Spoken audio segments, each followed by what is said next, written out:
Je te répète la question de Daniel.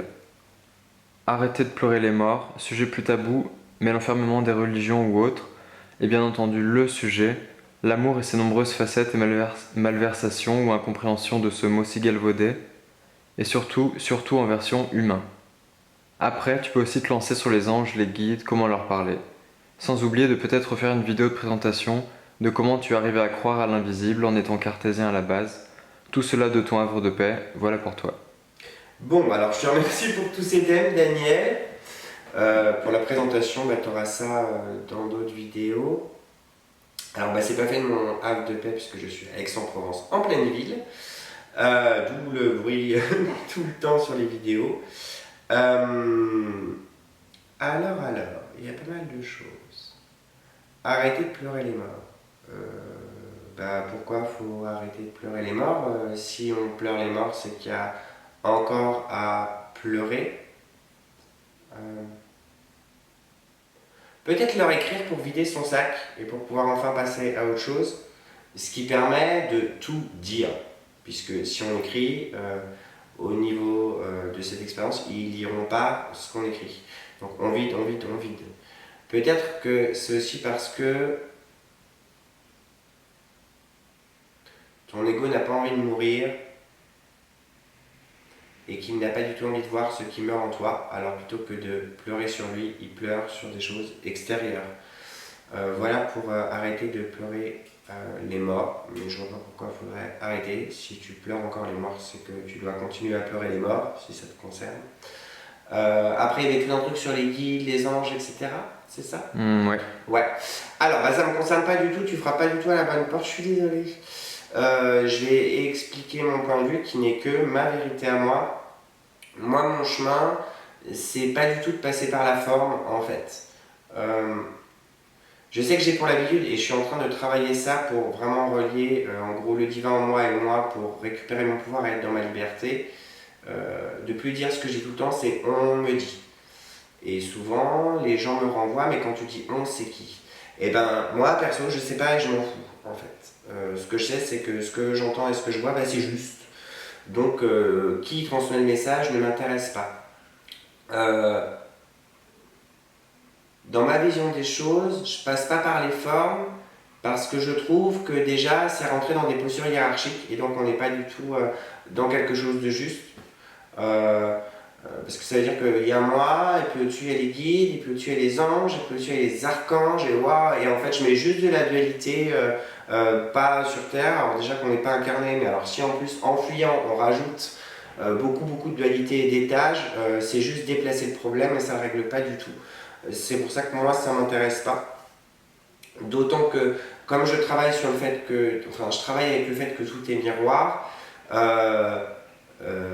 un ange c'est moi en fait, c'est juste une partie de moi que je ne veux pas reconnaître et qui est beaucoup plus proche du divin, c'est pas exactement ça, mais c'est comme ça que je peux le dire puisqu'on est sur ces notions d'étage, donc je préfère juste l'intégrer. Et c'est pour ça que je travaille en ce moment le fait de ne plus dire on me dit que, puisque c'est juste moi qui me parle à moi. Mais ce qui ne veut pas dire que quand je travaille, je ne vais pas transmettre ça. Dans mon travail de clairvoyant, je m'adapte intuitivement toujours à l'énergie, la structure et le fonctionnement des gens. J'ai un exemple, celui où jamais, je suis sûr que quand il y a ce que moi j'appelle l'énergie de la Vierge Marie qui vient, je peux être sûr que la personne, elle prie la Vierge Marie. Ça ne loupe jamais, sinon elle ne viendrait pas. Si la personne est dans le sans forme comme moi, je vais transmettre les messages du sans forme. Donc il peut m'arriver de transmettre des messages de personnes décédées, ou d'archanges, ou de saints, ou d'entités spirituelles, ou de maîtres spirituels, mais même des maîtres spirituels qui sont encore vivants. Mais je me dis que c'est juste des parties de moi, donc je m'adapte en fonction. Et effectivement, quand moi je sais pas, Jean-Claude Cardon, ce sont complètement égotiques et bizarres quand je dis ça, mais qui vient me parler, voilà, c'est une entité qui vient me parler, et en même temps c'est une partie de moi, c'est le Jean-Claude en moi qui vient me parler. Je me pose pas en fait plus de questions que ça, en fait. En fait. Et voilà, je crois que c'est à peu près tout ce que je peux répondre sur les notions de guide et. Je suis pas en train de dire que c'est nul de fonctionner comme ça, hein, mais Moi, mon chemin, il n'est pas là du tout. Après, c'est chacun son chemin. Pour les autres, c'est sûrement très bien, mais c'est vrai que moi, je peux pas trop conseiller à ce niveau-là parce que bah, ça m'intéresse pas en fait. Je préfère juste me dire, bah, il y a l'ego, il y a le divin, et en même temps, c'est la même chose, et voilà. Et je trouve que c'est un chemin plus rapide pour être dans le tout. Et pour être dans le tout et pour être dans leur dualité. Je trouve que passer par là, c'est juste rajouter de la dualité sur de la dualité, et en fait, on n'en sort pas, et ça tourne en boucle. Donc ce qui fait qu'après, parler avec les guides et tout, là ce qui me vient, ça peut sembler bizarre, mais c'est pourquoi on devrait leur parler, enfin, je sais pas. Euh, il y a encore quelques mois, quand il y avait une situation qui arrivait et que je voulais que ça se passe comme mon ego le voulait, je disais bon, s'il te plaît, j'aimerais bien que ça se passe comme ça. Et puis après, je dis non, non, mais de toute façon, ça se passera exactement comme ça doit se passer. Et je sais que la vie c'est mieux que moi. Donc j'allais me dire, bon, c'est un petit désir d'ego qui est pas super intéressant.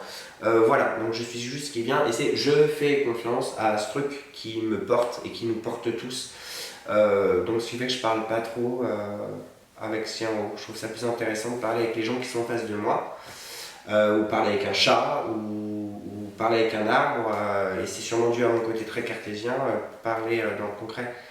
Et comme déjà toutes ces relations-là sont super compliquées, si moi, perso, je me surajoute il y a mes amis terrestres, et puis il y a les extraterrestres, et puis il y a les guides, et puis il y a les anges, oh là là, mais ça fait trop de monde, et trop de trucs à gérer, etc. Autant se servir de ce qui est déjà là, dans le concret, et d'essayer d'observer, de comprendre ce qui est là, et concret. Sinon, ça me semble en fait être une fuite et un refus d'incarnation. Mais à nouveau, c'est ma vérité, et c'est ma vision des choses. Mais j'espère que ça pourra t'apporter.